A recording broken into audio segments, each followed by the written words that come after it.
몇십만 원짜리 땅을 1,000만 원에 산 적도 있어요. 기획부동산에 당한 거죠. 근데 돈을 벌어보니까 저는 평생 쓸 돈을 다 벌고 시골에 내려와서 살고 있고 현재 출근하지 않고 연매출 55억의 회사 늘을 운영하고 있습니다.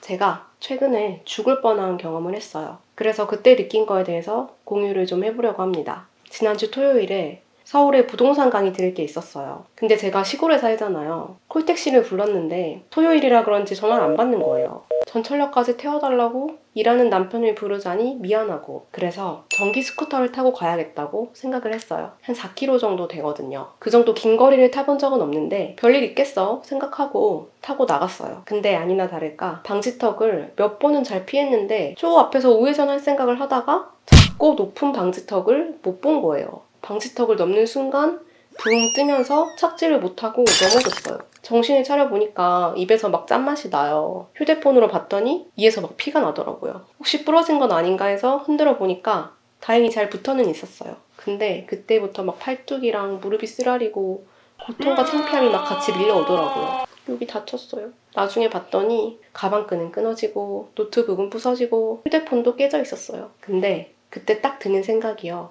아, 다행이다 였어요.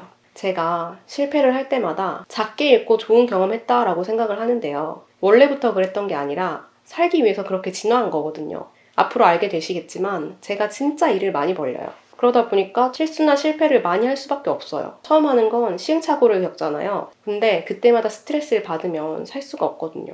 어느 정도였냐면 25살 때 제가 사업 자금으로 어렵게 모은 1,000만 원을 샘플 2개 만든다고 공장 사장님한테 뺏기다시피 했었거든요. 실제 비용은 몇십만 원 들었나? 그럴 거예요. 그때 내가 핵심 기술이 없이 남한테 휘둘릴 수밖에 없는 사업은 하면 안 되겠구나를 깨달았어요. 그리고 돈 번 지 얼마 안 돼서 몇십만 원짜리 땅을 1,000만 원에 산 적도 있어요. 기획부동산에 당한 거죠. 만약에 돈이 더 많았을 때 그런 걸 겪었으면 훨씬 더 많은 돈을 투자해서 잃었을 수도 있었을 거예요. 그 뒤로 부동산 공부를 엄청 열심히 했고 투자 성적이 아직까지는 꽤 좋은 편이에요. 그리고 월 이자 1.5%, 그러니까 연이자 18% 준다는 사모펀드 상품에 가입했다가 사기를 당한 적도 있어요. 사기꾼은 해외로 도망갔다가 지금은 구속됐고요. 계속 재판 중인데 돈은 못 받을 것 같아요. 뭔가 부자들만 아는 숨은 금융상품이 있지 않을까. 그걸 찾다가 그렇게 된 건데 그 뒤로는 정석에서 벗어나는 투자는 절대로 안 해요. 꽤 신기한 경험이긴 해서 여기서도 알게 된 게 되게 많은데 그건 다음에 한번 영상으로 찍어볼게요. 그리고 니치마켓 발굴하겠다고 진짜 수요가 적은 상품을 OEM으로 27,000개나 제작한 거예요. 그걸 다 파는데 1년 넘게 걸렸었어요. 근데 그 정도로 수요가 없어도 결국 다 팔긴 팔았어요. 그러면서 온라인 유통에 대한 감이 더 생겼고요. 자신감도 생겼어요. 이렇게 뭔가 당하고 망하긴 했는데 다 배운 게 있었어요.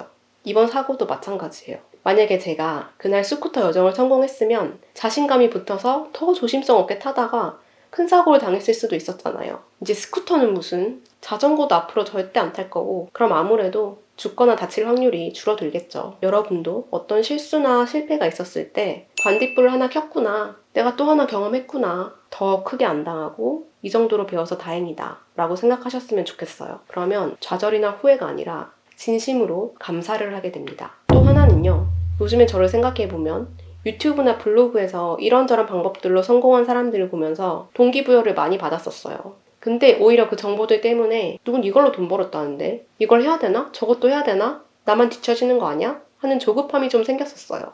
그래서 정보들을 다 차단하고 그냥 내 페이스에 집중하기로 했어요. 내가 하고자 하는 것만 차근차근 해도 돈이 벌릴 걸 알거든요. 조급할 때는 이것도 해야 되고 저것도 해야 되는데 마음만 급하고 정작 아무것도 손에 댈 수가 없는 거예요. 머리만 바빠요. 요즘 워낙 정보들이 많으니까 아마 저만 이런 걸 느낀 건 아니었을 거예요. 인생 길거든요. 내가 할 수 있는 것부터 하나씩 하세요. 저도 그냥 관심 가는 사업 사부작 하나씩 해가면서 반딧불방 쌓아가는 거에 재밌어하고 행복해하고 이렇게 살고 있었거든요. 근데 어느새 뒤처지는 느낌이 들면서 불안하고 불행함을 느끼고 있었더라고요. 지난주 사고도 돈 좀 더 벌어보겠다고 강의 들으러 가다가 생긴 거였잖아요. 근데 돈을 벌어보니까 돈 번다고 크게 인생이 달라지진 않아요. 좀 더 좋은 거 먹고 좀 더 좋은 거 타고 그 차이지 밥 먹고 차 타고 다니는 건 다 똑같거든요. 엄청난 변화도 엄청난 행복도 없어요. 그래도 돈이 없으면 불편하고 있으면 좋죠 당연히. 다만 돈 벌기에만 너무 매몰돼서 스스로를 너무 괴롭히지는 말라는 말씀을 드리고 싶었어요. 행복하게 살려고 돈을 버는 거지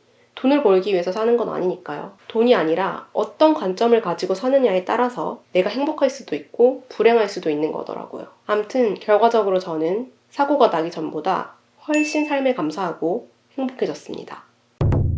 다음 영상은 제가 사업을 시작할 때 어떤 식으로 사고를 하는지 알려드리려고 해요. 사업계획서는 어떻게 쓰고 수익 계산은 어떻게 하고 처음에 시작이나 진행은 어떻게 하는지요. 제가 사실 학원을 한 번도 안 다녀봤는데 학원 사업을 했었어요. 왜 그랬는지, 그래서 돈은 얼마나 벌었는지, 어떻게 됐는지에 대해서까지 썰을 풀어볼게요.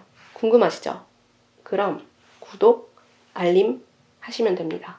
지금요.